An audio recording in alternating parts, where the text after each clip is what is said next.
प्रिय व्यूअर्स, यह Sanskriti IAS YouTube channel का PT think and solve program है। इस प्रोग्राम के अंतर्गत प्रत्येक दिन यूपीएससी और स्टेट पीसीएस से संबंधित 5 प्रश्न व्याख्या सहित उत्तर के साथ दिए जाएंगे। हमें आशा है कि यह प्रोग्राम आपकी तैयारी में मददगार साबित होगा। तो चलिए शुरू करते हैं आज के अपने प्रश्नों को। पहला प्रश्न देखिए, हाल ही में चर्चा में रहे एजेंसी बैंक के संदर्भ में निम्नलिखित कथनों पर विचार कीजिए। ये बैंक केंद्र व राज्य सरकारों की ओर से सामान्य बैंकिंग लेन देन का कार्य करते हैं। इनके द्वारा किए जाने वाले सरकारी कारोबार के लिए वित्त मंत्रालय द्वारा इन्हें लाभांश दिया जाता है। हाल ही में उत्कर्ष स्माइल फाइनेंस बैंक को एजेंसी बैंक के रूप में अधिसूचित किया गया है। उपरोक्त में से कौन से कथन सही है? केवल 1, केवल 2 और 3, केवल 1 और 3, 1, 2 और 3। सही उत्तर क्या होगा? सोचिए।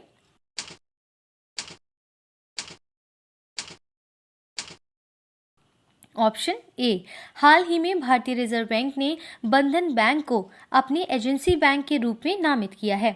एजेंसी बैंक केंद्र और राज्य सरकार की ओर से सामान्य बैंकिंग व्यवसायों से जुड़े लेन देन करने के लिए अधिकृत होते हैं। इन्हें एजेंट बैंक भी कहा जाता है। इससे पूर्व भारतीय रिजर्व बैंक द्वारा south India bank, DCB bank, Karnataka bank तथा इंडसइंड बैंक को भी एजेंसी बैंक के रूप में सूचीबद्ध किया जा चुका है। भारतीय रिजर्व बैंक अधिनियम 1934 की धारा 45 के तहत रिजर्व बैंक अधिसूचित वाणिज्यिक बैंकों को एजेंसी बैंक के रूप में सूचीबद्ध करता है। इसमें सार्वजनिक क्षेत्र के सभी बैंक, निजी क्षेत्र के अधिसूचित बैंक रिजर्व बैंक के एजेंट के रूप में कार्य करते हैं।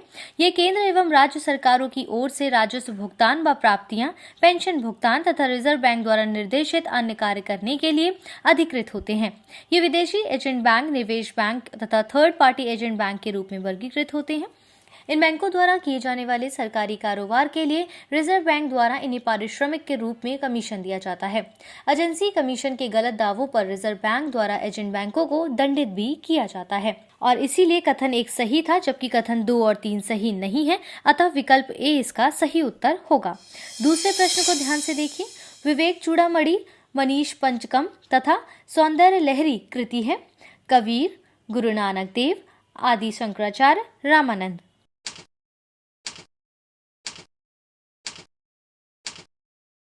सही उत्तर सोचिए क्या होगा?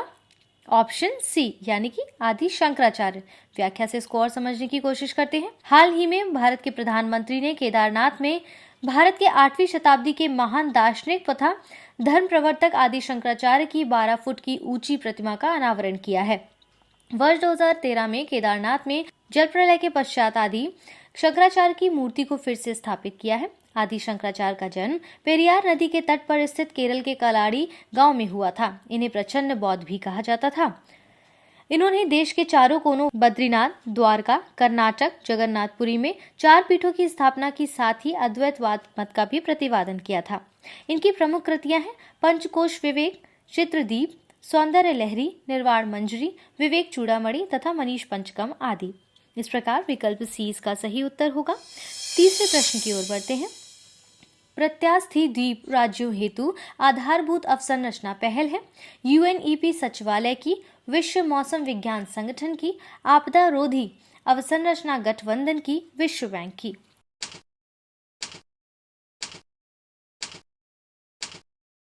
सही उत्तर है ऑप्शन सी। प्रत्यास्थी द्वीप राज्यों हेतु आधारभूत अवसंरचना पहल आपदा रोधी अवसंरचना के लिए गठबंधन का एक भाग है, जो विशेष रूप से छोटे द्वीपीय विकासशील राज्यों में पायलट परियोजनाओं के क्षमता निर्माण पर ध्यान केंद्रित करेगा।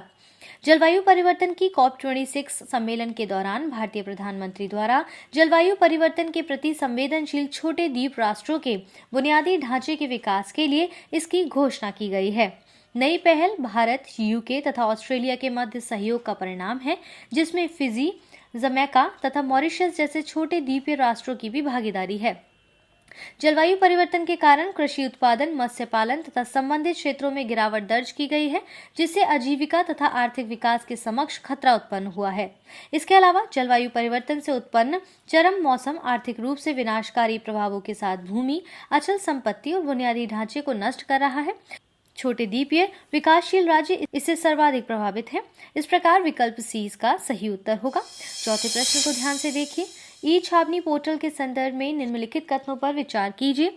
ई छावनी पोर्टल रक्षा संपदा महानिदेशालय की नागरिक केंद्रित परियोजना है। इसके तहत छावनी बोर्ड एकीकृत ई छावनी पोर्टल के माध्यम से देश की 62 छावनियों को ऑनलाइन नागरिक सेवाएं प्रदान करते हैं। उपयुक्त में से कौन से कथन सही नहीं है? केवल एक, केवल दो, एक और दो दोनों, ना तो एक ना ही दो।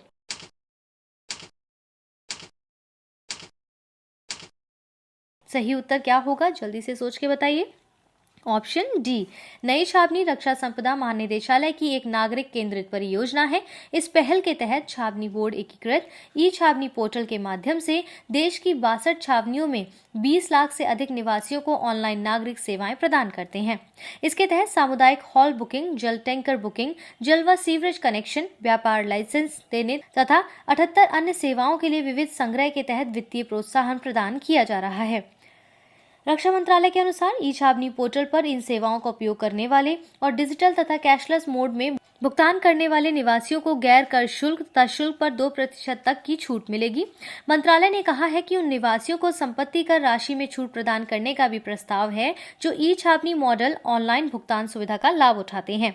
इस प्रकार कथन एक और दो दोनों सही है, अतः विकल्प डी इसका सही उत्तर होगा। जल्दी से अपने अंतिम प्रश्न की ओर बढ़ते हैं। देखिए क्या है वो प्रश्न। हाल ही में जारी किए गए सार्वजनिक मामलों के सूचकांक 2021 के संदर्भ में निम्नलिखित कथनों पर विचार कीजिए और सही उत्तर का चयन कीजिए। इस सूचकांक में मुख्यतः केंद्रीय क्षेत्र की योजनाओं को शामिल किया गया है।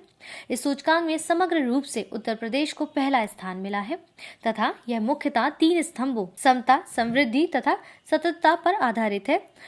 केवल एक, केवल दो और तीन, केवल तीन, एक, दो और तीन। सही उत्तर क्या होगा?